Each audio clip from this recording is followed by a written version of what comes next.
So hi, nice to see you all again. My name is Anson Koshy. I'm an artist and a doctor, and we've painted before in the Arts of Healing Summer Series, and I'm happy to be back. If you don't remember, or if you're new to meeting me, we painted portraits before. And so we're gonna do that again, but this time we're gonna do it in the style of Pablo Picasso. You probably have heard his name before, but he is really famous for having a very specific style of painting. He's one of the people who founded Cubism, which is a style of art that takes different pictures of the same image from different angles and puts it all together so we get to see one image, but it's actually made up of lots of different pieces from different parts of the object or subject.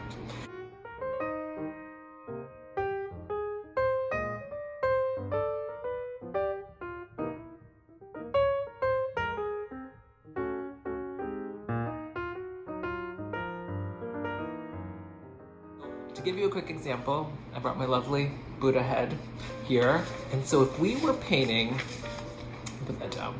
If we were painting the face of this Buddha, we'd probably put it like this, and we would paint it this way, or we would draw it out with the eyes and the nose and the mouth. But what if I took a part of it, and then I wanted to also look at it this way, and then I added a part of this? And what if I turned it this way and added a part of that? And then I turned it that way and added a part of this. Or I turned it that way and added a part of that. And I took all of those parts together and put it in a single image. So that's what Picasso did, and it was called Cubism. And that's kind of how we ended up with this. So this is one of Picasso's paintings. We're gonna use it later. I'm gonna show you an example. But you can see that it's got like all these pieces, and we can tell it's a face, but it's not exactly in the way we would expect. So it's kind of like he took a part of the face that way, and then he added it with a part of the face that was like that, or like this, and he put all those pieces together. So it kind of looks like a puzzle. The lovely and fun thing about this style is that it doesn't need to be perfect, and it's super easy, lots of colors we can use. So I think you're gonna have a really good time. And again, super easy, no stress, that's the goal. So let's get started. Okay guys, so this is kind of cool. Let's take a look at some pictures I pulled off online from an article. I found this really cool article called Evolution of Picasso's Iconic Self by Kelly Richmond Abdu. This is from 2022.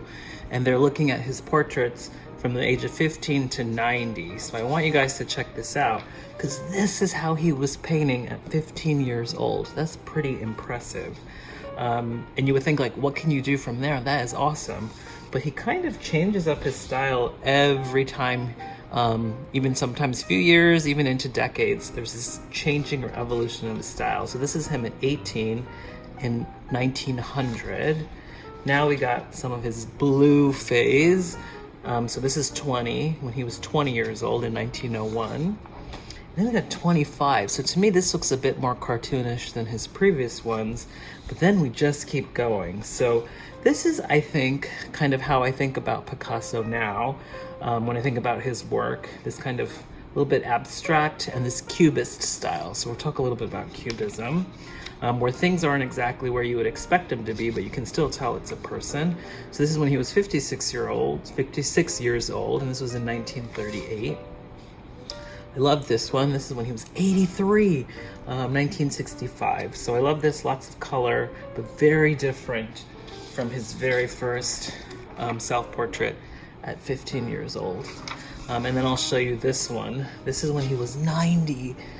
Pretty cool, huh? So real evolution of his work.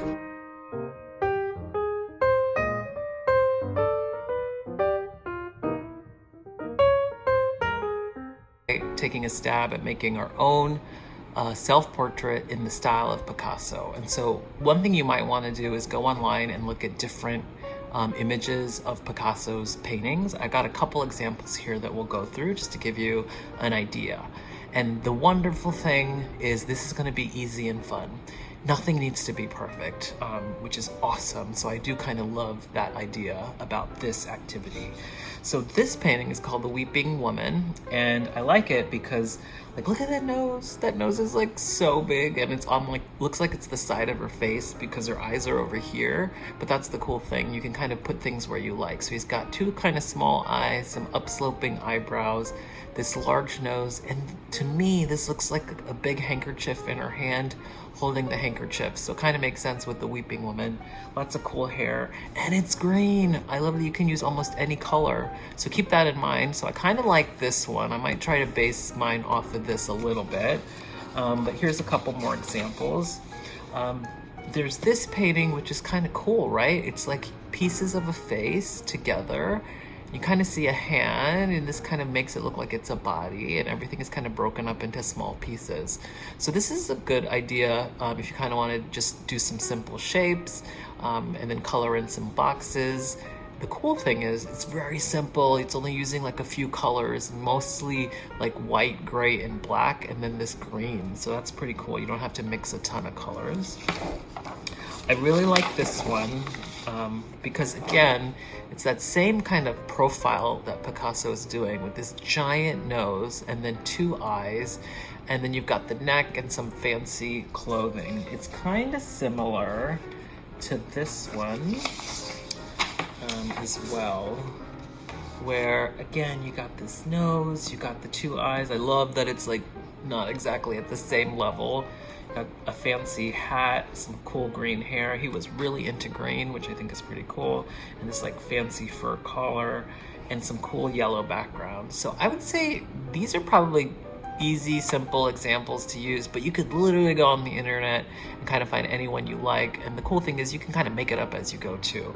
But for the purpose of kind of teaching and showing you guys, I'm gonna actually draw mine with a paper and marker. I will end up painting it on a canvas, but I wanna draw it so you guys can see what I'm doing, and then just go kind of do your own. And you can do a bunch. So I would suggest drawing it on paper first, so you get an idea of what you like. And then if you don't like it, awesome, throw the paper away. And if you just start anew. So we're gonna just go on the fly and make one similar to this one, the Weeping Woman, because I kind of like that she's crying into a handkerchief, because sometimes things aren't perfect, right? So not every portrait has to be happy and exciting. Sometimes we can be sad too, and sometimes it's okay to draw that. So I kind of like this idea. So I'm gonna aim for this, but kind of as me, not as the Weeping Woman, but maybe the Weeping Anson, right? So what I want to do first is I'm going to start with kind of a rough shape for a head, but I'm going to kind of follow this idea.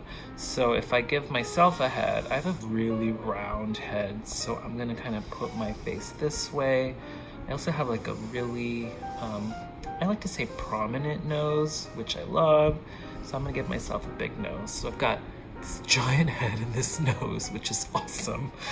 And then I'm going to draw this little ear, kind of like this one, and give myself a little bit of a neck. So you can kind of see we got something going on here. I've got an ear, I've got a nose, I've got a neck, but I still need to make a mouth and some eyes. So let's do the eyes first. I feel like I have big eyes, but which I love, but I feel like a good observer. So I think I want to make the eyes big on here too, a little bit bigger than the Weeping Woman. So I'm gonna do like one giant eye with an eyelid. So you can see, I've got kind of an eyeball going there. Give myself a pupil in the middle. And again, I would say sketch it out first, and then you can kind of draw it on the paper, on your canvas. But if you want to just go straight to the canvas and sketch it out there, you could do it that way.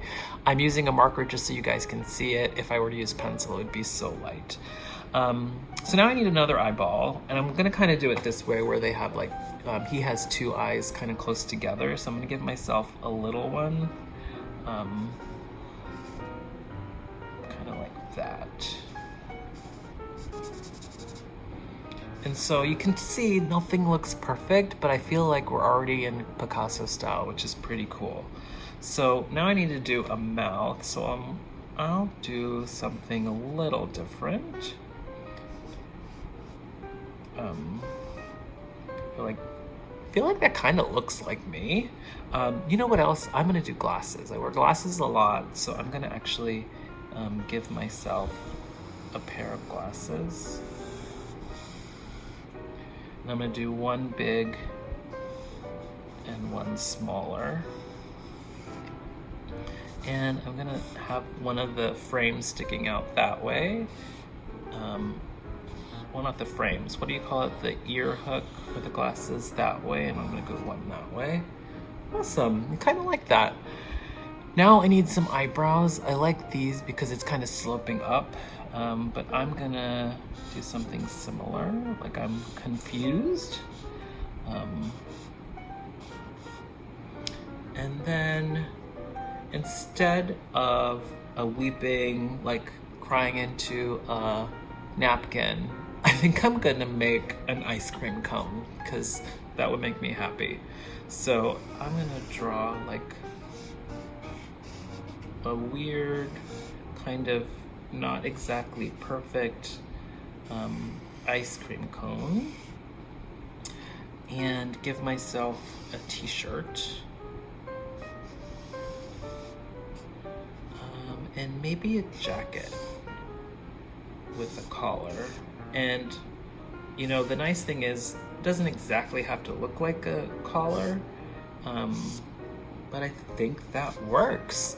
So here we go. We kind of have myself in the style of this weeping woman, but instead of crying into a Kleenex, I look confused and I have ice cream, so I kind of like that. For the background, you can kind of color it in however you like. You can think about what colors you want to use. Like this weeping woman is green. I kind of like orange. I love the color yellow, so I probably want to use some of those. But this gives you an idea of a self-portrait in the style of Picasso, and we can use color to change it up. So I did one ahead of time, kind of using a different picture as a reference. So let me find that picture. And I added some color. And again, this is just with marker, but I will go and paint one. So I did this one earlier, kind of similar style, where I drew the nose and drew the eyes. And so you can kind of make it however you want. I would say try to do a version of yourself. I added different colors in the background and different panels. It doesn't have to all be one color, but it could be all one color. But maybe it's not. Maybe you have shapes like this one, and kind of like I did. But you can kind of do whatever you want. That's the nice thing. So take a stab at it. I think you guys will do a great job. It's meant to be fun and easy. I can't wait to see what you make.